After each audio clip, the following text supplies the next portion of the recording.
வணக்கம். ஜேகே செய்திகளின் பிரதான செய்திகள். முதலில் தலைப்புச் செய்திகள்.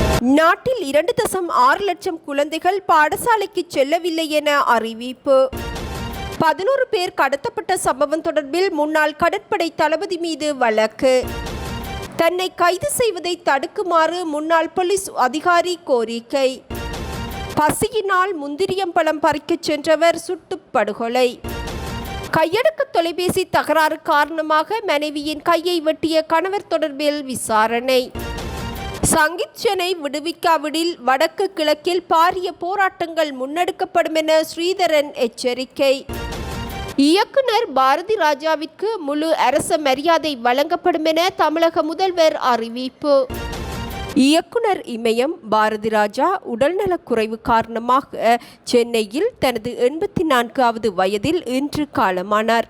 1977ஆம் ஆண்டு வெளியான 16 வயதினிலே திரைப்படத்தின் மூலம் இயக்குனராக அறிமுகமான பாரதி ராஜா தமிழ் சினிமாவிற்கு புதியதொரு இலக்கணத்தை எழுதினார். அதுவரை பெரும்பாலும் ஸ்டூடியோவிற்குள்ளேயே முடங்கி கிடந்த கேமராவை கிராமத்து வயல்வெளிகளுக்கும் மண் வாசனைக்கும் கொண்டு சேர்த்தவர். கிழக்கே போகும் ரயில், சிகப்பு ரோஜாக்கள், அலைகள் ஓய்வதில்லை, முதல் மரியாதை, கருத்தம்மா என அவர் இயக்கிய அத்தனை திரைப்படங்களும் தமிழ் சினிமாவின் மைல் கற்களாக அமைந்தன. என் இனிய தமிழ் மக்களே என்ற அவரது குரல் ரசிகர்கள் மத்தியில் பெரும் வரவேற்பை பெற்றது. இவரது படைப்புகளுக்காக நாட்டின் உயரிய பத்மஸ்ரீ விருது வழங்கி மத்திய அரசு அவரை கௌரவித்தது. இது தவிர பல தேசிய, மாநில விருதுகளையும் பெற்றுள்ளார். பல முன்னணி நட்சத்திரங்களையும் இயக்குநர்களையும் அறிமுகப்படுத்திய ஒரு பல்கலைக்கழகமாக திகழ்ந்தவர். தமிழ் சினிமாவில் கோலோச்சிய பாரதிராஜ், மணிவண்ணன், மனோபாலா உள்ளிட்ட பலரும் பாரதி ராஜாவின் பட்டறையில் இருந்து வந்தவர்கள். அண்மை காலமாக பல்வேறு திரைப்படங்களில் சிறந்த குணச்சித்திர நடிகராகவும் தனது முத்திரையை பதித்தவர். எனினும் கடந்த சில நாட்களாக கடும் உடல்நலக் குறைவினால் பாதிக்கப்பட்டு வந்த நிலையில் பாரதி ராஜா இன்று அதிகாலை தனது 84வது வயதில் இறையடி சேர்ந்தார். இவரது மறைவு செய்தி திரையுலகினர், ரசிகர்கள் மத்தியில் பெரும் சோகத்தை ஏற்படுத்தியுள்ளதுடன் பலரும் தமது இரங்கல்களை வெளியிட்டு வருகின்றனர். 2018ஆம் ஆண்டு முதல் 2024ஆம் ஆண்டு வரையான காலப்பகுதியில் 2,67,138 குழந்தைகள் பாடசாலை கல்வியை இடைநிறுத்தியுள்ளதாக பிரதமர் ஹரணி அமரசூரிய அறிவித்துள்ளார்.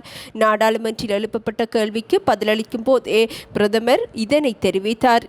2010 முதல் 2017ஆம் ஆண்டின் முற்பகுதி வரை பாடசாலை கல்வியை இடைநிறுத்திய குழந்தைகள் குறித்த துல்லியமான தரவுகள் தன்னிடம் இல்லை எனவும் பிரதமர் இதன்போது சுட்டிக்காட்டினார். 2018 முதல் 2024ஆம் ஆண்டு வரையான வருடாந்திர பாடசாலை மக்கள் தொகை கணக்கெடுப்பு தரவுகளின் அடிப்படையில் 1ஆம் தரம் முதல் 10ஆம் தரம் வரை ஒவ்வொரு வகுப்பிலும் சேர்ந்த மாணவர்களின் எண்ணிக்கை மற்றும் அவர்கள் விலகிய விகிதங்களை கருத்தில் கொண்டு சர்வதேச அளவில் அங்கீகரிக்கப்பட்ட சமன்பாட்டை பயன்படுத்தி இத்தரவுகள் கணக்கிடப்பட்டுள்ளதாகவும் பிரதமர் தெரிவித்தார்.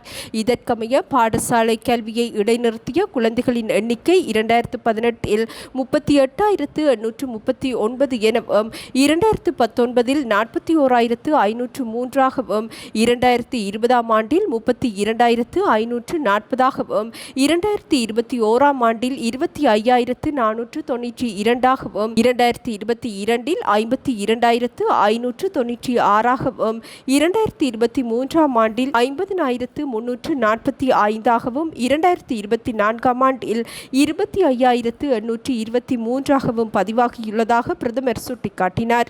இருப்பினும் ஒரு மாகாணத்தில் இருந்து மற்றொரு மாகாணத்தில் உள்ள பாடசாலைகளுக்கு மாறுதல், சர்வதேச பாடசாலைகளில் சேருதல் அல்லது குடும்ப உறுப்பினர்களுடன் வெளிநாடுகளுக்கு செல்லுதல் போன்ற காரணங்களால் சில மாணவர்கள் பாடசாலை அமைப்பிலிருந்து விலகினாலும் அவர்கள் தொடர்ந்து முறையான கல்வியை பெற்றுக் கொண்டிருக்கலாம் எனவும் பிரதமர் சுட்டிக்காட்டினார். இவ்வாறான தரவுகளை இக்கணிப்பீட்டில் துல்லியமாக அடையாளம் காண முடியாது எனவும் பிரதமர் தெரிவித்தார். பிள்ளைகள் பாடசாலை கல்வியை இடைநிறுத்துவதற்கு தனிப்பட்ட காரணங்கள், பாடசாலை சார்ந்த காரணங்கள், குடும்பம் சார்ந்த காரணங்கள், சமூக காரணங்கள் மற்றும் பிற கல்வி நடவடிக்கைகளில் ஈடுபடுதல் போன்றவை முக்கிய காரணங்களாக அடையாளம் காணப்பட்டுள்ளன. கொழும்பு மற்றும் அதனை சுற்றியுள்ள பகுதிகளில் 11 பேர் கடத்தப்பட்டு வலுக்கட்டாயமாக காணாமல் ஆக்கப்பட்ட சம்பவம் தொடர்பான வழக்கில் முன்னாள் கடற்படை தளபதி சந்தேக நபராக பெயரிடப்பட்டுள்ளார். நாட்டில் இடம்பெற்ற அசாதாரணமான சூழ்நிலைகளின் போது கொழும்பு மற்றும் அதனை சுற்றியுள்ள பகுதிகளில் 11 பேர் கடத்தப்பட்டு வலுக்கட்டாயமாக காணாமல் ஆக்கப்பட்டனர். இச்சம்பவம் தொடர்பிலேயே முன்னாள் கடற்படை தளபதி ரவீந்திர விஜயகுணரத்ன சந்தேக நபராக பெயரிடப்பட்டுள்ளார். உயிர்த்த ஞாயிறு பயங்கரவாத தாக்குதல் சம்பவம் தொடர்பான விசாரணைகளுக்கு அமைவாக எவ்வித நியாயமான காரணங்களுமின்றி தன்னை கைது செய்வதை தடுக்கும் உத்தரவொன்றை பிறப்பிக்குமாறு கோரி சிரேஷ்ட பிரதி போலீஸ் மா அதிபர் வர்ண ஜெயசுந்தர மேன்முறையீட்டு நீதிமன்றில் ரீட் மனு ஒன்றை தாக்கல் செய்துள்ளார். இம்மனுவின் பிரதிவாதிகளாக போலீஸ் மா அதிபர் மற்றும் சட்டமா அதிபர் உள்ளிட்ட குழுவினர் பெயரிடப்பட்டுள்ளனர். உயிர்த்த ஞாயிறு பயங்கரவாத தாக்குதல் சம்பவம் தொடர்பான விசாரணைகளுக்கு அமைவாக எவ்வித நியாயமான காரணங்களுமின்றி தன்னை கைது செய்வதை தடுக்கும் உத்தரவொன்றை பிறப்பிக்குமாறு கோரி சிரேஷ்ட பிரதி போலீஸ் மா அதிபர் வர்ண ஜெயசுந்தர மேன்முறையீட்டு நீதிமன்றில் இந்த ரீட் மனுவை தாக்கல் செய்துள்ளார். இம்மனுவின் பிரதிவாதிகளாக போலீஸ் மா அதிபர் மற்றும் சட்டமா அதிபர் உள்ளிட்ட குழுவினர் பெயரிடப்பட்டுள்ளமை குறிப்பிடத்தக்கது. பண மோசடி தடுப்புச் சட்டத்தின் கீழ் முன்னாள் ஜனாதிபதி மஹிந்த ராஜபக்சவின் புதல்வர் யோஷித்த ராஜபக்ச மற்றும் அவரது பாட்டி டெய்சி பொரஸ்ட் ஆகியோருக்கு எதிராக சட்டமா அதிபரினால் தாக்கல் செய்யப்பட்டுள்ள மற்றொரு வழக்கை ஜூலை மாதம் 16ஆம் தேதி விசாரணைக்கு எடுத்துக்கொள்ளுமாறு கொழும்பு மேல் நீதிமன்றம் உத்தரவிட்டுள்ளது.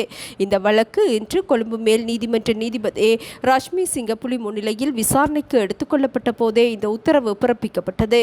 இதன்போது பிரதிவாதிகளான யோஷித்த ராஜபக்ச மற்றும் டெய்சி பொரஸ்ட் ஆகியோர் நீதிமன்றில் முன்னிலையாகியிருந்தனர்.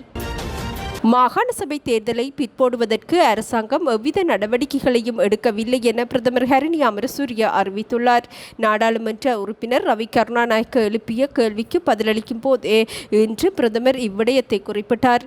மாகாண எல்லை நிர்ணய குழுவின் அறிக்கை கிடைக்கப்பெற்று அதற்கு நாடாளுமன்ற அனுமதி வழங்கியதன் பின்னரே தேர்தல் தினம் தொடர்பான அறிவிப்பை தேர்தல்கள் ஆணைக்குழுவினால் அறிவிக்க முடியும். தற்போதுள்ள மாகாண சபை தேர்தல்கள் திருத்தச் சட்டத்தில் காணப்படும் குறைபாடுகள் காரணமாகவே தேர்தலை நடத்துவதில் தாமதம் ஏற்பட்டுள்ளது. இந்நிலையில் குறித்த சட்டத்தை மாற்றி புதிய முறைமையில் மாகாண சபை தேர்தலை நடத்துவதா அல்லது அதில் திருத்தம் செய்து பழைய முறைமையிலேயே தேர்தலை நடத்துவதா என்பது குறித்து ஆராய்வதற்காக நாடாளுமன்றின் ஊடாக விசேட குழு ஒன்று நியமிக்கப்பட்டுள்ளது. குறித்த குழுவின் பரிந்துரையின் அடிப்படையிலேயே அடுத்த கட்ட நகர்வுகளை முன்னெடுக்க முடியும் எனவும் பிரதமர் தெரிவித்துள்ளார். இந்தியாவின் தமிழகத்தில் புதிய அரசாங்கம் பதவியேற்றுள்ள நிலையில் அங்கு பல முதலீட்டாளர்கள் இலங்கையில் முதலீடுகளை மேற்கொள்ள முன்வந்துள்ளனர். இதன்படி இலங்கையில் சுமார் 1000 கோடி ரூபாய் பெறுமதியான முதலீடுகளை மேற்கொள்வதற்கு தென்னிந்திய முதலீட்டாளர்கள் குழு ஒன்று நாட்டிற்கு வருகை தந்துள்ளது. சென்னையில் உள்ள இலங்கையின் பிரதி உயர்ஸ்தானிகர் கலாநிதி கணேசநாதனின் முயற்சியினால் தென்னிந்தியாவைச் சேர்ந்த தூதுக்குழு நாட்டிற்கு விஜயம் மேற்கொண்டுள்ளதாக அறிவிக்கப்பட்டுள்ளது. வனாத்தவில்லு பகுதியில் துப்பாக்கியினால் சுடப்பட்டு நபரொருவர் கொலை செய்யப்பட்டுள்ளார். இச்சம்பவம் தொடர்பில் 8 சந்தேக நபர்கள் கைது செய்யப்பட்டுள்ளனர்.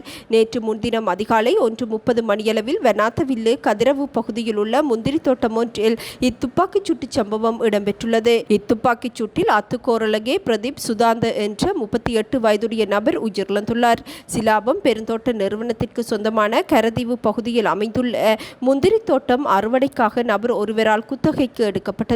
இந்த முந்திரி தோட்டத்தை பாதுகாப்பதற்காக குத்தகைதாரரால் பாதுகாவலர்கள் நியமிக்கப்பட்டிருந்த நிலையில் குறித்த நபர் தோட்டத்தில் இரகசியமாக நுழைந்து முந்திரி பறிக்க முயன்ற நபரின இவர் மீதே பாதுகாவலர்கள் துப்பாக்கி பிரயோகம் மேற்கொண்டதும் போலீஸ் விசாரணைகளில் கண்டறியப்பட்டுள்ளது. துப்பாக்கிச் சூட்டில் காயமடைந்த நபர் சிகிச்சைக்காக புத்தளம் தள வைத்தியசாலையில் அனுமதிக்கப்பட்டதன் பின்னர் உயிரிழந்துள்ளார். உயிரிழந்த நபர் பசியின் காரணமாக முந்திரி பழங்களை பறிக்க சென்ற போதே இத்துயர சம்பவம் இடம்பெற்றுள்ளமையும் போலீஸ் விசாரணை கண்டறியப்பட்டுள்ளது. கொலை சம்பவம் தொடர்பாக துப்பாக்கியை பயன்படுத்தியவர் உட்பட இதுவரை 8 சந்தேக நபர்களை வனாத்தவில்லு போலீசார் கைது செய்துள்ளனர். சம்பவ இடத்திற்கு தடயவியல் போலீசார் வரவழைக்கப்பட்டு விசாரணைகள் ஆரம்பிக்கப்பட்டுள்ளதுடன் சந்தேக நபர்களை புத்தளம் நீதவான் நீதிமன்றில் முன்னிலைப்படுத்துவதற்கான நடவடிக்கைகளும் மேற்கொள்ளப்பட்டுள்ளன. அத்தியாவசிய பொருட்களுக்கு கடுமையான வரிகளை விதித்துள்ள போதிலும் சிகரெட் உற்பத்திகளுக்கு தற்போதைய அரசாங்கம் குறிப்பிடத்தக்க வரிச்சலுகை வழங்கியுள்ளதாக குற்றச்சாட்டு முன்வைக்கப்பட்டுள்ளது.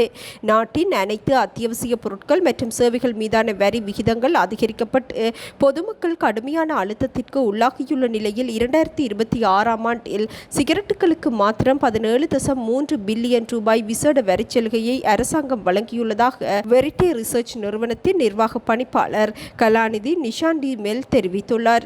வெரிட்டே ரிசர்ச் நிறுவனத்தின் தரவு பகுப்பாய்வின்படி அதிகம் விற்பனையாகும் ஒரு சிகரெட் உற்பத்திக்கு அதன் சில்லறை விலையில் குறைந்தபட்சம் 75% வரி விதிக்கப்பட வேண்டும் என உலக சுகாதார அமைப்பு பரிந்துரைத்த போதிலும் இலங்கை அரசாங்கம் அந்த தரநிலைகளை பின்பற்ற தவறியுள்ளதாக அவர் தெரிவித்துள்ளார்.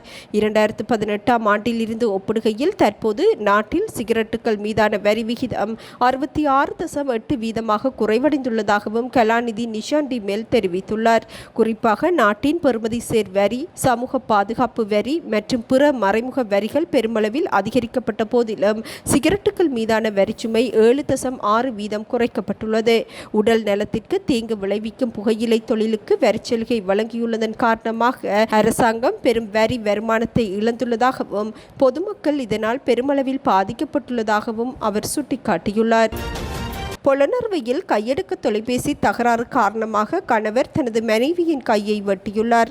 தம்பால பகுதியில் கணவர் அயல் வீட்டிலிருந்து திருடி வந்த கையடக்க தொலைபேசியை மனைவி மீண்டும் ஒப்படைக்க சென்றமையினால் ஏற்பட்ட தகராறு முற்றியதில் கணவர் தனது மனைவியின் 2 கைகளையும் கத்தியால் வெட்டியுள்ளார். இந்த சம்பவத்தில் 35 வயதுடைய 3 பிள்ளைகளின் தாய் காயமடைந்த நிலையில் பொலனறுவை வைத்தியசாலையில் அனுமதிக்கப்பட்டு சிகிச்சை பெற்று வருவதாக புலஸ்திபுர போலீசார் தெரிவித்துள்ளனர். போலீஸ் விசாரணைகளுக்கு அமைய சந்தேக நபரான கணவர் அயல் வீட்டிலிருந்து கையடக்க தொலைபேசி ஒன்றை திருடி அதனை விற்பனை செய்வதற்கு முயற்சித்துள்ளார். இதனை அறிந்த மனைவி அத்தொலைபேசியை மீண்டும் உரிய வீட்டிலேயே ஒப்படைத்துள்ளார். இதனால் இருவருக்கும் இடையில் ஏற்பட்ட வாக்குவாதம் முற்றியதை அடுத்து கோபமடைந்த கணவர் மனைவியின் 2 கைகளையும் கத்தியால் வெட்டியுள்ளார். பயங்கரவாத தடைச்சட்டத்தின் கீழ் கைது செய்யப்பட்டு தடுத்து வைக்கப்பட்டுள்ள பாடகர் சங்கீத் சென்னை உடனடியாக விடுவிக்க வேண்டும் எனவும், இல்லையேல் வடக்கு மற்றும் கிழக்கு மாகாணங்கள் முழுவதும் பாரிய போராட்டங்கள் முன்னெடுக்கப்படும் எனவும் நாடாளுமன்ற உறுப்பினர் ஸ்ரீதரன் வலியுறுத்தியுள்ளார். ஜே.ஆர். ஜெயவர்தனவின் பாதையில் ஜனாதிபதி அனுரகுமார திசாநாயக்க பயணிக்க கூடாது எனவும் அவர் சுட்டிக்காட்டியுள்ளார். நாடாளுமன்றில் நேற்று இடம்பெற்ற அவசரகால சட்டம் தொடர்பான விவாதத்தின் போதே அவர் இதனை குறிப்பிட்டார். பயங்கரவாத தடைச்சட்டத்தின் ஊடாக மீண்டும் இந்நாட்டில் பயங்கரமான துயரமான சம்பவங்கள் நடந்தேறுகின்றன. குறிப்பாக யாழ்ப்பாணத்தில் வைத்து கிளிநொச்சி உதயநகர் கிழக்கைச் சேர்ந்த கணேஷ்குமார் சங்கீத்சன் என்ற இளம் பாடகர் பயங்கரவாத தடைச்சட்டத்தின் கீழ் கைது செய்யப்பட்டுள்ளார். இந்த பயங்கரவாத தடைச்சட்டத்தின் மூலம் தமிழ் மக்கள் இந்நாட்டில் பல கொடுமைகளை அனுபவித்தனர். 2006 முதல் 2009ஆம் ஆண்டுகளில் குறிப்பாக கிழக்கு வாகரையில் நடந்த மிகப்பெரிய இனப்படுகொலை, அத்துடன் 2009ஆம் ஆண்டு வடக்கின் முள்ளிவாய்க்காலில் இனப்படுகொலைக்கும் பயங்கரவாத தடைச்சட்டமே காரணமாக அமைந்தது. இந்நிலையில் இச்சட்டத்தை பயன்படுத்தியே சங்கீத்சன் தற்போது கைது செய்யப்பட்டுள்ளார். ஜனாதிபதி தனக்குள்ள அதிகாரத்தை பயன்படுத்தி ஏன் சங்கீத்சனை விடுவிக்கவில்லை? இப்பாடகர் சங்கீத்சனை விடுவிக்க கோரி வடக்கில் பல இடங்களிலும் மக்கள் போராடுகின்றனர். எனவே இந்த அரசாங்கம் உடனடியாக அவரை விடுவிக்காமல் போனால் வடக்கு கிழக்கு முழுவதிலும் மக்கள் பாரிய போராட்டங்களை முன்னெடுப்பதற்கு தயாராகி வருகின்றனர். இளைஞர்கள் பாதிக்கப்பட்டுள்ளதுடன் கைதுகளும் அடக்குமுறைகளும் கோலச்சுகின்றன. எனவே இவற்றை நிறுத்துவதற்கான நடவடிக்கைகள் மேற்கொள்ளப்பட வேண்டும் என நாடாளுமன்ற உறுப்பினர் ஸ்ரீநேசன் வலியுறுத்தியுள்ளார்.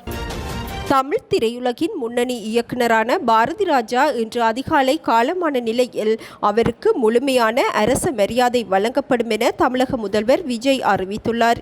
இயக்குனர் பாரதிராஜா சமீப காலமாக உடல் நலக்குறைவினால் பாதிக்கப்பட்டு சென்னை நீலாங்கரையில் உள்ள தனது இல்லத்தில் இருந்தபடியே சிகிச்சை பெற்று வந்த நிலையில் இன்று அதிகாலை சிகிச்சை பலனின்றி உயிரிழந்திருந்தார். இவரது மறைவு செய்தியை கேட்டு திரையுலக பிரபலங்கள், அரசியல் தலைவர்கள் மற்றும் ரசிகர்கள் என பலரும் அஞ்சலி செலுத்தி வருகின்றனர். இந்நிலையில் இன்று காலை பாரதிராஜாவின் இல்லத்திற்கு நேரில் சென்ற முதல்வர் விஜய் அவரது உடலுக்கு மலர் வளையம் வைத்து அஞ்சலி செலுத்தினார். பின்னர் ஊடகங்களுக்கு கருத்துரைத்த முதல்வர் விஜய் மறைந்த இயக்குனர் பாரதிராஜாவின் திரையுலக பங்களிப்பை போற்றும் வகையில் அவரது இறுதிச் சடங்கு முழு அரச மரியாதையுடன் நடைபெறும் என அறிவித்தார். இத்துடன் இன்று எமது பிரதான செய்திகள் நிறைவடைகின்றன. நமது அடுத்த பிரதான செய்திகளை நாளை எதிர்பாருங்கள். வணக்கம்.